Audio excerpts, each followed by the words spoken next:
Hi, and welcome back to the dpaf Career Question Series. These are questions submitted to us by followers and fans.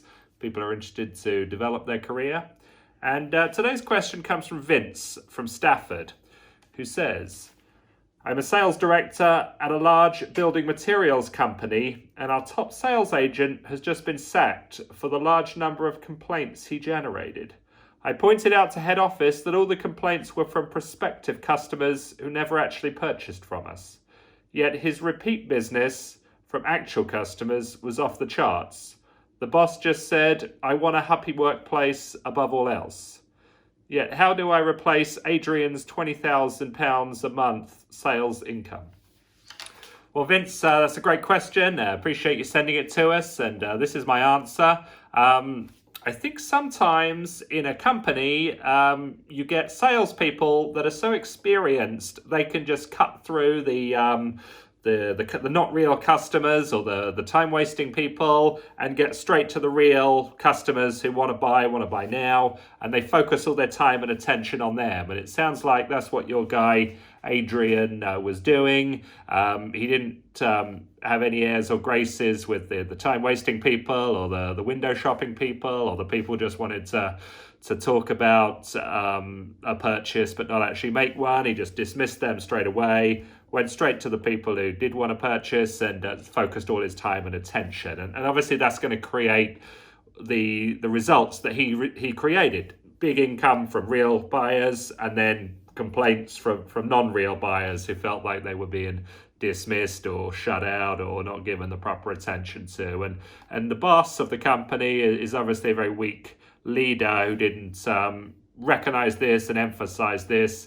What happens is top bosses can sometimes become like political people who just want to keep everyone happy. And he probably wanted to keep the customer service people happy so they didn't have to field all these complaints from the non-customers. And he did that at the expense of you, who's now got a $20,000 a month deficit to fill. And it's tough to find great salespeople. You might get another salesperson that works hard and keeps everyone happy, doesn't generate any complaints, but yet his income's only $7,000 a month. And, what's the priority of the company? Is it political correctness, keeping everyone or the world happy? Is it, income that can pay salaries, can pay bonuses, can pay for infrastructure, can pay for new advertising, new marketing?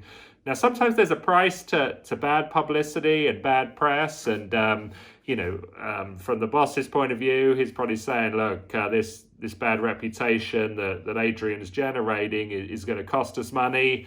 But I found that, the world today has very, very short memories. People can't even remember what was going on 2 weeks ago in their own lives, let alone in some company they've never purchased a product from. So I think bad publicity is very overrated.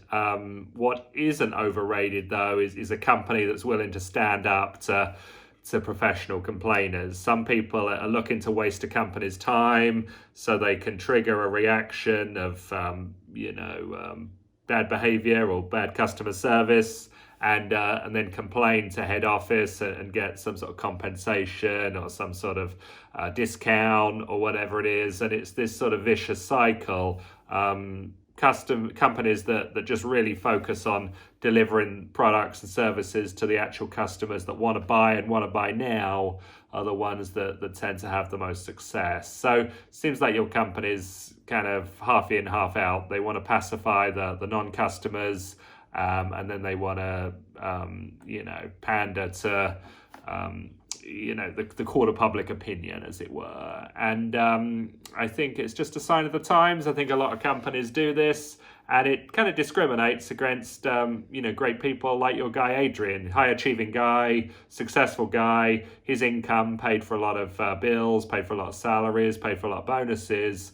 Yeah, it wasn't enough to keep him on board. And lesser people who generate less business and fewer complaints, sometimes because they're just dealing with fewer people, fewer leads, they get to stay in the company. So I'm sorry you've got this problem. Maybe you should speak to your boss about it and explain what I've explained, and I'm sure you've got your own ideas as well.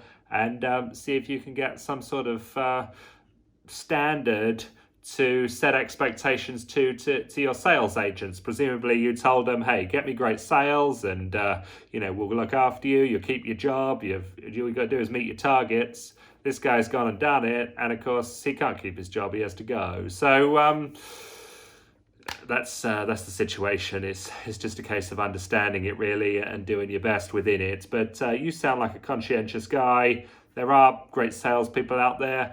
Maybe you can get Adrian back into the company. Maybe you can go to head office and say, look, can we get this guy back? He's a great guy.